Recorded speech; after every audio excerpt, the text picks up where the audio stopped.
Cumprindo-se o dia de Pentecostes, estavam todos reunidos no mesmo lugar, e de repente veio do céu um som como de um vento veemente e impetuoso, e encheu toda a casa em que estavam assentados. E foram vistas por eles línguas repartidas, como que de fogo, as quais pousaram sobre cada um deles. E todos foram cheios do Espírito Santo, e começaram a falar em outras línguas, conforme o Espírito Santo lhes concedia que falassem. Vamos agradecer a Deus assim sentados. Querido Deus, Pai de nosso Senhor Jesus Cristo, Deus da glória, obrigado, Senhor, por estarmos reunidos. Mais uma vez estamos reunidos na Tua casa, como o Senhor ordenou naquele primeiro século, que toda a igreja estivesse ali esperando a promessa do Senhor, a promessa do Pai. Aqui estamos na Tua presença, Pai, sempre esperando a providência do alto, sempre esperando que o Senhor mova em nossas vidas, em nossos corações, esperando o Senhor, porque do céu, da Tua parte, só vem boas dádivas, dons perfeitos, a bênção do céu. Obrigado, Senhor, porque podemos esperar sempre algo novo, algo glorioso, surpreendente da Tua parte. Obrigado, Espírito Santo. Obrigado, Senhor Jesus. Amém. Glória a Deus. Esse texto é por demais glorioso, né, irmãos? Você vai lendo ele, você já começa a sentir alegria. É um texto positivo com respeito ao agir de Deus. A Bíblia diz, cumprindo-se o dia de Pentecoste, estavam ali reunidos os irmãos, e de repente, vem do céu um som. Glória a Deus. Este som tem ecoado nestes 2 milênios, né? Este som que vem do céu, que toca corações, que transforma vidas, que traz os pecadores aos pés de Cristo, que nos transforma segundo a sua imagem e a sua semelhança. Então, é por demais maravilhoso, principalmente quando chega nesse ponto aqui que diz assim, e todos, ninguém ficou de fora, e todos foram cheios do Espírito Santo e começaram a falar em outras línguas. Grandioso texto. Esta é a divisa do movimento pentecostal desde o primeiro século. Vamos pensar um pouco sobre o que aconteceu no Pentecostes. Este é o tema. O Pentecostes era a segunda grande festa religiosa de Israel, comemorada no 50º dia após a Páscoa. A palavra penta, né, vem de 5. Então, Pentecostes é o 50º dia. No dia de Pentecostes eram oferecidos 2 pães das primícias do trigo. Originalmente, essa festa também foi chamada Festa da Colheita ou da Cega, por se tratar de uma celebração pela colheita do trigo e da cevada.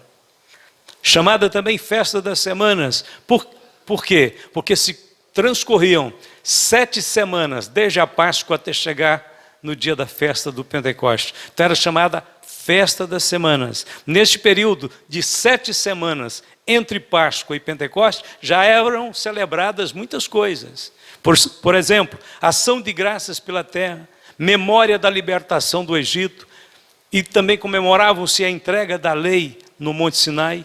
Agora, era proibido usufruir da nova produção agrícola, das colheitas daquele período, até que chegasse no cerimonial da festa das colheitas. Por quê? Porque as primícias eram do Senhor. E aí vem o outro nome dessa festa. É a festa das primícias, primícia dos frutos. Os primeiros frutos da colheita eram entregues no templo. Era uma cerimônia linda que apontava para a ressurreição. Os frutos que eram apresentados diante de Deus como primícias representavam Cristo e os primeiros que ressuscitaram após a ressurreição de Cristo naqueles dias ali em Jerusalém. Cristo e as primícias, Paulo falou sobre isto, né? No dia de Pentecostes, Deus assinalou um novo tempo para o seu povo. O céu se abriu e o Espírito Santo desceu, foi derramado. Isto é muito bonito, não é? Vamos ver alguns eventos, então, que marcaram Pentecostes. Número 1, vamos ler juntos? A igreja foi inaugurada. A igreja foi fundada no Calvário, né? Foi ali que Jesus pagou o preço pela nossa redenção, ali que nos tornamos propriedades de Deus efetivamente, né? Compros e pagos com o sangue do Cordeiro, não com ouro e nem com prata, como diz Pedro, mas pelo sangue. Então a igreja foi fundada no Calvário, mas inaugurada no cenáculo. No Pentecostes, Jesus então revestiu a sua igreja de poder para que ela se tornasse uma agência missionária. Então a igreja tinha que ficai, porém, na cidade de Jerusalém, até que do alto sejais revestidos de poder. Essa foi a última ordem de Cristo, registrada por Lucas, no capítulo 24, verso 49. Porém, ia chegar a hora de sair. Depois do revestimento de poder, a Bíblia diz, e eles tendo partido, agora Jesus já está no céu, né? Eles tendo partido, pregaram por todas as partes, cooperando com eles o Senhor, e confirmando a palavra com sinais que se seguiram. Amém. A igreja foi inaugurada no Pentecostes. Segundo, vamos ler? Cristo foi glorificado. Cristo tinha chegado ao céu e já estava novamente revestido de sua glória. A Bíblia diz, e isso disse ele do Espírito, que haviam de receber os que nele crescem, porque o Espírito Santo ainda não fora dado, por ainda Jesus não ter sido glorificado. Então, olha, tinha um negócio que tinha que acontecer antes do Espírito Santo ser derramado. Jesus tinha vindo do céu, encarnou-se neste mundo, andou nessa terra, viveu entre nós, entregou sua vida pela nossa salvação, sofreu e foi crucificado e morto e sepultado e ressuscitou. E aí agora ele volta para o céu depois de mais de 33 anos e alguns meses. Ele retorna do lugar que ele tinha saído.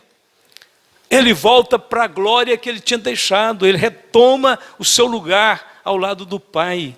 Então, a trajetória de Cristo de descer, de pregar, de morrer e depois de voltar ao céu, só ia se concluir esse ciclo do Salvador a hora que ele tivesse plenamente entronizado, glorificado. Ele disse, vocês têm que ficar aí em Jerusalém e esperar. Por quê? Tinha um protocolo lá no céu, alguma coisa grandiosa que a gente não entende, que tinha que seguir os parâmetros, seguir o protocolo. Um cerimonial celestial. Então até que chegou o momento em que Cristo foi glorificado. Naquele momento, ele que já tinha conversado com o Pai com toda certeza, porque ele tinha prometido aos apóstolos, ele disse, eu voltarei ao Pai e eu rogarei ao Pai que envie outro Consolador. Então vocês aguardem. Então ele que já tinha conversado com o Pai disse, Pai, agora chegou o momento. O Senhor já me glorificou, de volta estou agora junto de Ti. Eu tenho agora a participação novamente da glória que eu tinha contigo antes que o mundo existisse, mas os meus apóstolos estão lá, sozinhos. A minha igreja, Pai, está lá.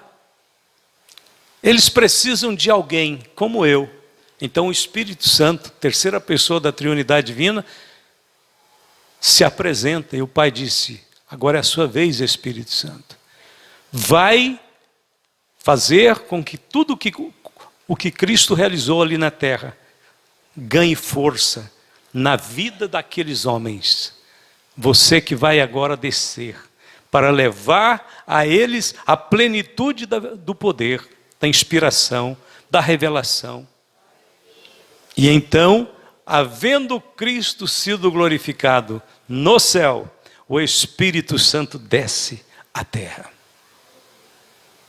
Cumprindo-se o dia de Pentecostes, no calendário de Deus, o Senhor já tinha assinalado, desde a eternidade passada, que aquele era o dia em que o Espírito Santo, a terceira pessoa da divindade, ocuparia o seu lugar aqui na terra, como guia, como mestre, como consolador, como amigo, como advogado. Irmãos, o advogado nosso é o Espírito Santo. Ele intercede por você, ele media Ele te dá assistência. Ele cuida de você. Quando você estiver aflito, quando você estiver aborrecido, quando você estiver vazio, fala com o Espírito Santo. Espírito Santo, preciso do Senhor agora. Vem sarar meu coração, Senhor. Vem curar minha vida, minhas feridas, minhas dores. Espírito Santo, vem me encher para que eu possa glorificar a Cristo aqui nessa terra. Enquanto eu estiver aqui, eu seja uma testemunha viva, não da tristeza, mas da vitória, da bênção. Nós não somos ministros da morte, somos ministros da vida. O Espírito Santo é o Espírito de vida. Então, o Pentecoste foi a confirmação de que Jesus havia sentado no trono celestial ao lado de Deus Pai. Cumpriu-se, e agora glorifica-me tu, ó Pai, junto de ti mesmo, com aquela glória que eu tinha contigo antes que o mundo existisse. Terceiro evento do Pentecoste, vamos ler? A obra de Cristo foi consumada. O derramamento do Espírito Santo foi o sinal de que o sacrifício de Jesus havia sido aceito no céu e que o tempo de proclamar a sua obra havia chegado. Lembrando que ainda aguardamos o reaparecimento do Senhor, por ocasião da sua segunda vinda em glória. Olha o texto. Assim também Cristo, oferecendo-se uma vez para tirar os pecados de muitos, aparecerá segunda vez, sem pecado, aos que o esperam para a salvação. Hebreus 9, 28. Este texto de Hebreus aqui, ele lembra, ele está ligado àquele evento em que o sumo sacerdote entrava uma vez por ano no lugar santíssimo. Então, o sumo sacerdote preparava, oferecia sacrifício, pegava o sangue, punha numa bacia, caminhava para o lugar santo, passava pelo candelabro, pela mesa dos pães da proposição, pelo altar do incenso, e ali ele então orava a Deus com a bacia de sangue na mão, e ele então, por fé e obediência a Deus, ele entrava véu adentro, e ele entrava no lugar mais sagrado do universo, ou pelo menos da terra, né? Vamos dizer da terra, que era o lugar santíssimo. Ele entrava totalmente escuro. Ele tinha que ministrar ali dentro, mas sem luz. Como é que ministra? Ele tem que jogar sangue no propiciatório, que é a tampa da Arca da Aliança, onde estão os dois querubins, se tocando as suas asas lá por cima, olhando para aquela caixa de tampa de ouro, recoberta em ouro, com aqueles objetos lá dentro. Então o sumo sacerdote desaparecia dos olhos da nação de Israel. Enquanto ele estava lá dentro, ninguém sabia o que estava acontecendo. Mas passava-se alguns minutos, algumas poucas horas, e lá dentro acontecia o milagre da misericórdia e da graça de Deus, em que Deus começava a fazer brilhar uma luz lá dentro. Deus acendia uma luz para o seu filho, o sacerdote, fazer o que tinha que fazer. Irmãos, olha bem como a salvação depende só de Deus mesmo. O sacerdote estava em busca de perdão, mas ele não sabia nem o rumo da arca. Deus tinha que acender uma luz. É Deus quem ilumina, é Deus quem revela, é Deus quem mostra. Deus acendia uma luz, brilhava uma luz, ele viu o propiciatório e rapidamente pegava os raminhos de sopo e começava a molhar no sangue e aspergir por cima da arca. Por que tinha que jogar sangue por cima da arca? É porque a tampa, que era o propiciatório, ia fazer a propiciação. Se Deus olhasse, e olha que aqueles querubins representavam o olhar de Deus. Se Deus olhasse para dentro da arca, ia ver a lei, os mandamentos, e os mandamentos e a lei condenavam Israel, como condena todos nós. Então ele jogava o sangue rápido, para quê? Para fazer a propiciação, tornar aceitável, para Deus não ver a condenação da nossa alma, mas ver a propiciação, que era no sangue. E aí o sacerdote está lá, mas o povo lá fora diz: cadê o sumo sacerdote? Será que ele morreu? Será que Deus vai nos perdoar? Será que ele ainda vai sair dali ainda com vida? E de repente, o sumo sacerdote ia saindo lentamente lá de dentro do Santíssimo pelo véu e aparecia, passava pelo lugar santo e aparecia no pátio. Quando ele aparecia no pátio, o povo gritava e celebrava ao Senhor, porque eles tinham certeza que ele tinha obtido o perdão para a nação inteira.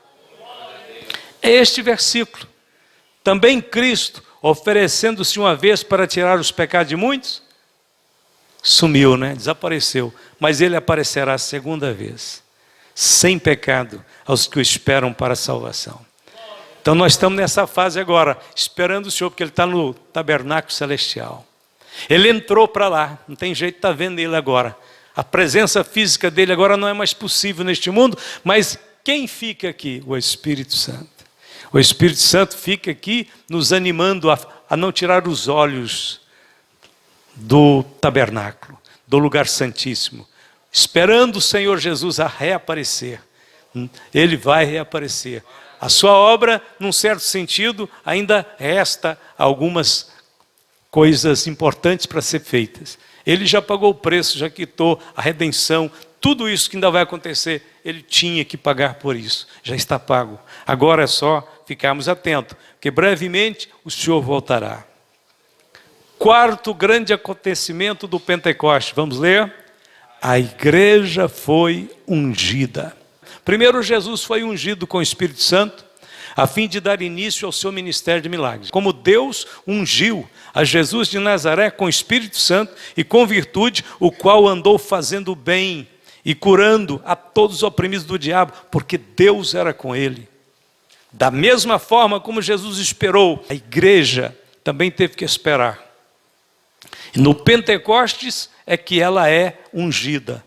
A igreja foi ungida no Pentecostes para dar início ao seu ministério de milagres. E aí a Bíblia vai registrar os milagres. E muitos sinais e prodígios eram feitos entre o povo pelas mãos dos apóstolos e estavam todos unanimemente no alpendre de Salomão, Atos 5:12. Desde então temos aprendido que devemos receber a unção do Espírito Santo para manifestar as virtudes do Evangelho. A igreja foi ungida. O livro de Atos dos Apóstolos mostra isso. Tanto que mostra isso, que ali é a continuidade do ministério de Cristo. Só foi possível o ministério de Cristo se estender ao longo da história, chegando até nós, por conta do Espírito de Deus que ungiu a igreja. Então o Espírito de Deus nos crentes, nos apóstolos, nos discípulos dos apóstolos e nos outros que depois viriam, foi através do Espírito Santo que a mensagem de Deus não mudou. Porque a coisa mais fácil que tinha era em 30, 40, 50 anos a mensagem de Deus mudar. Mas Deus, na sua sabedoria, primeiro preparou a Bíblia, a palavra escrita. Segundo, Ele inspirou e preservou pelo Espírito Santo, pela unção do Espírito Santo, a integridade da palavra da verdade. Quinto evento do Pentecostes, vamos lá? A igreja foi feita habitação de Deus. Depois da organização de Israel no Sinai, Deus desceu para habitar no meio deles, no tabernáculo. No dia de Pentecoste, o Espírito Santo desceu para morar na igreja. Jesus tinha dito: eu rogarei ao Pai, Ele vos dará outro Consolador para que fique convosco para sempre. O Espírito da verdade que o mundo não pode receber, porque não o vê, nem o conhece, mas vós o conheceis porque habita convosco e estará em vós. O apóstolo Paulo reconheceu que a igreja se tornara a habitação de Deus por meio do Espírito Santo. Vamos ler este texto aqui. No qual também vós juntamente sois edificados para a morada de Deus no Espírito. Para que nós fomos salvos? Para qual propósito? Para nos tornar morada de Deus em Espírito, no Espírito. Deus nos salvou para poder habitar em nós, para nos santificar, para nos transformar. Então a igreja foi feita habitação de Deus no Pentecostes. O Espírito Santo não veio apenas para produzir uma emoção, não. Não veio apenas para produzir aquele momento de êxtase em que eles ficaram tomados de tanta emoção, tanto poder, que ficavam como bêbados. Isso é legítimo, é correto. Nós não estamos falando aqui de nenhum exagero, né? nenhuma ginástica espiritual que o homem crie para tentar atrair o Espírito Santo. Não, foi como se estivessem bebidos, como se tivessem tomado vinho. Estavam um pouco embriagados. Por quê? Porque o corpo físico, o corpo humano, diante do poder de Deus, às vezes a perna treme, às vezes a voz treme, às vezes a gente senta, às vezes a gente deita. Muitos homens de Deus caíram por terra ao ver a glória de Deus. Caíram como mortos alguns. Então, a igreja, a partir daquele momento, não ficou na emoção, não ficou na experiência passageira. Ficou a habitação do Espírito. O Espírito de Deus começou a viver na igreja. O sexto e último evento do Pentecostes, vamos ler? Uma nova dispensação foi iniciada. Então o Espírito Santo veio para aplicar a obra consumada da cruz. Irmãos, a obra da cruz é a base de tudo isso que nós estamos falando. O Espírito Santo não poderia ter feito nada do que ele fez se o Senhor Jesus não tivesse preparado o caminho. Jesus não tivesse derramado o seu sangue na cruz, não tivesse pagado o preço, não havia estrada para o Espírito Santo passar. Mas ali agora estava pronto. A obra da cruz tinha sido consumada. O Espírito Santo só ia fazer o quê? Fazer ela ampliar o conhecimento dela. A pregação da obra da cruz iria avançar por todo o mundo. Mas olha bem, Paulo disse da importância da obra da cruz. Nada me propus saber entre vós, senão a Jesus Cristo e este crucificado. Então, esta verdade das Escrituras, elas têm que andar junto. Se nós queremos ser cheios do Espírito Santo, primeiro nós temos que ter conhecimento da mensagem da cruz. O que Jesus fez na cruz? Ele, ao morrer na cruz, ele abriu todas essas possibilidades. Nenhuma delas poderia existir se ele não tivesse ido à cruz. Por isso que a mensagem da cruz é a grande mensagem da igreja. Ela tem que ser pregada sob a virtude e o poder do Espírito Santo. Muitos dos ensinos de Cristo só seriam perfeitamente compreendidos com a vinda do Espírito Santo. Ainda tenho muito que vos dizer, mas vós não podeis suportar agora. Mas quando vier aquele Espírito da verdade, ele vos guiará em toda a verdade, porque não falará de si mesmo, mas dirá tudo o que tiver ouvido e vos anunciará o que há de vir. João 16, 12 e 13. Jesus disse que só compreenderíamos sobre a unidade do corpo, unidade da igreja, unidade dos irmãos, só compreenderíamos isso por meio do Espírito Santo. Naquele dia conhecereis que estou em meu Pai, e vós em mim, e eu em vós. Também temos a vida de oração da igreja, que seria dinamizada, receberia uma nova dimensão pelo Espírito Santo. Da mesma maneira, também o Espírito ajuda as nossas fraquezas, porque não sabemos o que havemos de pedir como convém, mas o mesmo Espírito intercede por nós com gemidos inexprimíveis. A conclusão é importante. A experiência do Pentecostes introduziu a igreja numa dimensão elevada de relacionamento com Deus. O fato espiritual da regeneração ganhou um novo entendimento. E porque sois filhos, Deus enviou aos nossos corações o Espírito de seu Filho. Olha o Espírito Santo aí, fazendo elo e dando significado à regeneração. Esse Espírito, então, o Espírito Santo, clama dentro de nós, nos ensina a chamar Deus de Pai. Mas não é só chamá-lo de Pai, é amá-lo como um Pai. Quantos de nós tivemos um pai humano que a gente amava, mas não tinha uma liberdade de abraçá-lo, de dar um beijo nele? Quase a maioria que eu vejo, raros, as pessoas que tiveram essa intimidade de chegar e dizer: ô papai, vem cá, dá um abraço no senhor, dá um beijo. Geralmente vai crescendo, vai distanciando, vai ficando indiferente. Ama o pai, Se o pai fica doente, você fica preocupado. Se o pai morre, você chora, desespera. Porque você ama, mas você não teve essa liberdade. O Espírito Santo foi dado para nós, para você não perder o privilégio de viver a vida de filho de Deus, amando a Deus e tendo intimidade com Ele. Por alguma razão nós talvez perdemos a nossa intimidade com o nosso Pai terreno, mas o Espírito Santo não quer que você perda a sua intimidade com Deus, o Pai celestial. O Espírito de Deus está dentro de você, te ensinando a chamar a Deus de papai querido. Papai do céu. Abba, Pai, é Pai duas vezes, papai. Assim que já não és mais servo. É verdade, nós somos servos, mas somos mais do que servos, somos filhos. E se és filho, és também herdeiro de Deus por Cristo. Eu tenho certeza absoluta que Deus nunca me desamparará. Nunca me abandonará. Eu não estou andando em corda bamba. Tem um grupo aí chamado de reformista, da igreja de reforma, que olha para nós os crentes que gostamos da santidade, que procuramos separar do mundo, que pregamos contra o pecado. Eles dizem, esses crentes andam na corda bamba, uma hora está salvo, uma hora não está. Mentira do diabo na boca deles. Mentira do diabo na boca desses pregadores e pastores que vivem insinuando essas coisas. Nós aqui cremos na santidade, buscamos viver longe do pecado, pregamos realmente contra o pecado, mas se nós cometermos alguma falha e tivermos um deslize uma hora dessas, nós não vamos correr de Deus não, nós vamos correr para Ele, porque Ele é nosso Pai, Ele nos ama.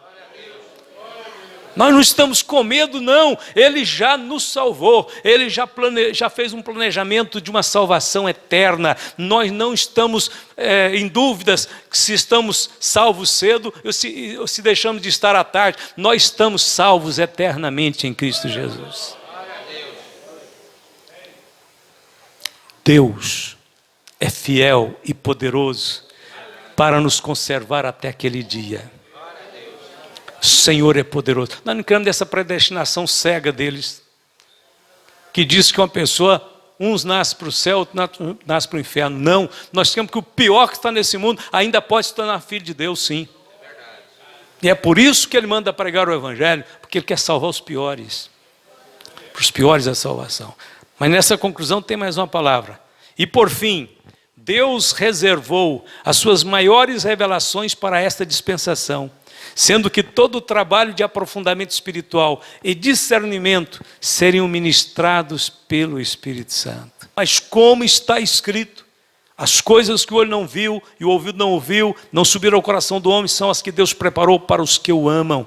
Mas Deus nos revelou pelo seu Espírito, porque o Espírito penetra todas as coisas, ainda as profundezas de Deus, porque qual dos homens sabe as coisas do homem, senão o Espírito do homem que nele está? Assim também ninguém sabe as coisas de Deus, senão o Espírito de Deus. Mas nós não recebemos o Espírito do mundo, mas o Espírito que provém de Deus, para que pudéssemos conhecer o que nos é dado gratuitamente por Deus, as quais também falamos, não com palavras de sabedoria humana, mas com as que o Espírito Santo ensina, comparando as coisas espirituais com as espirituais.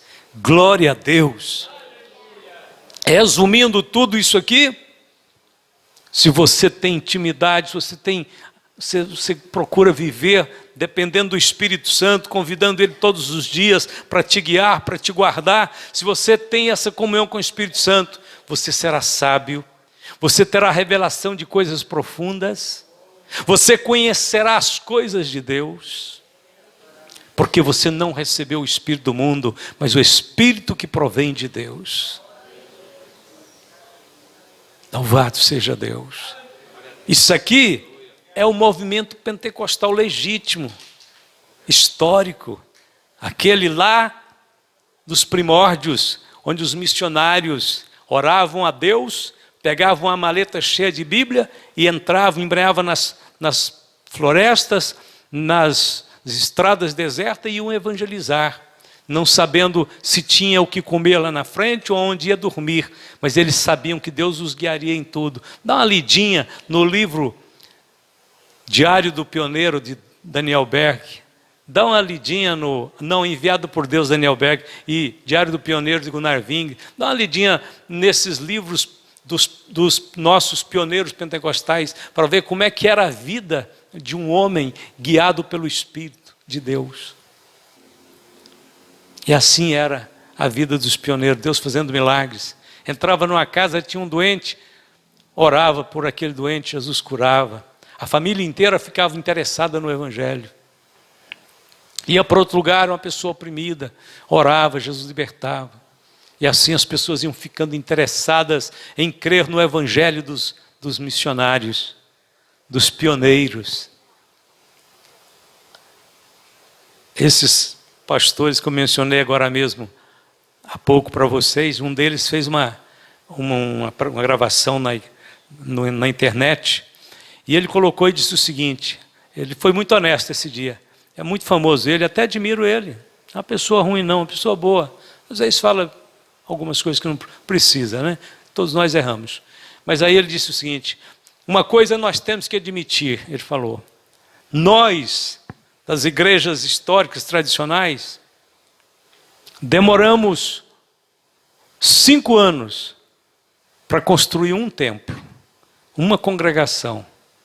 Ele disse, os pentecostais, em poucas semanas, constroem dezenas de templos. São salvos almas para todo lado. Quando não tem templo, eles pregam debaixo da árvore, eles pregam na barraca de lona, eles pregam na praça. Ele diz, nós mandamos os nossos pregadores para o seminário, eles passam 5 anos lá estudando. Os pentecostais, depois de 3 meses de convertido, eles põem a mão na cabeça do novo irmão e dizem, vai que Jesus quer te usar. E o irmão vai e Deus usa mesmo. Ele disse, nós somos muito criteriosos, mas se dependesse de nós para evangelizar o mundo estava perdido. Ainda bem que tem os pentecostais. Enquanto nós construímos um templo, eles constroem 50. E é verdade. A igreja, a Assembleia de Deus no Brasil está em todo lugar. Todos os municípios, todas as cidades. Lá não tem determinada igreja, A ou B, mas tem uma porta da Assembleia de Deus. E alguém falando que Jesus salva, cura e batiza e vai voltar. Então, a afinidade com o Espírito Santo é a certeza de que o Evangelho de Jesus Cristo vai chegar até os confins da terra, até que Ele volte, até o tempo da sua volta. Deus nos abençoe, nos guarde, vamos ter amor pelo Espírito Santo, comunhão com Ele, vamos conversar com o Espírito Santo todos os dias, pedindo a Ele que fique conosco, que nos encha da sua presença, nos guie em toda a verdade, nos mostre as coisas grandiosas de Deus. Curve a cabeça, feche os olhos. Querido Jesus, em Teu nome santo e poderoso, nós louvamos ao Deus Trino nesta hora. Agradecido, Senhor, porque Tu enviaste o Espírito Santo. E agora queremos o Espírito Santo. Agora nós dependemos do Espírito Santo. Sim, Espírito Santo, falamos com o Senhor, nos dirigimos ao Senhor mesmo. Vem estar conosco, vem nos guardar, vem nos dar entendimento, vem ungir nossas vidas para o bom desempenho do nosso ministério, da nossa vida espiritual. Abençoe Tua igreja na terra, abençoe todos os pregadores que sejam fiéis a Teu ensino, a Tua direção, a Tua ministração, Senhor Espírito Santo, porque em Ti, Senhor, só há retidão, só há consolo, só há força, só há vitória e poder. Obrigado, Espírito Santo, fica conosco, guiando a igreja, guiando os pregadores, guiando os cantores, guiando os músicos, guiando o corpo de Cristo na terra. Em nome de Jesus, nós clamamos por este avivamento nos últimos dias, até que o Senhor volte, possamos experimentar grandes porções, grandes manifestações do Espírito Santo de Deus, batizando, enchendo e renovando o povo do Senhor sobre a terra. Abençoe e guarda Teu povo, despede todos meus irmãos hoje em paz, fica conosco. Nós oramos e Te agradecemos em nome de Jesus. E todos podem dizer amém? Amém. E amém. Deus te abençoe, você possa ter um bom retorno para casa e um bom descanso essa noite. Está bem?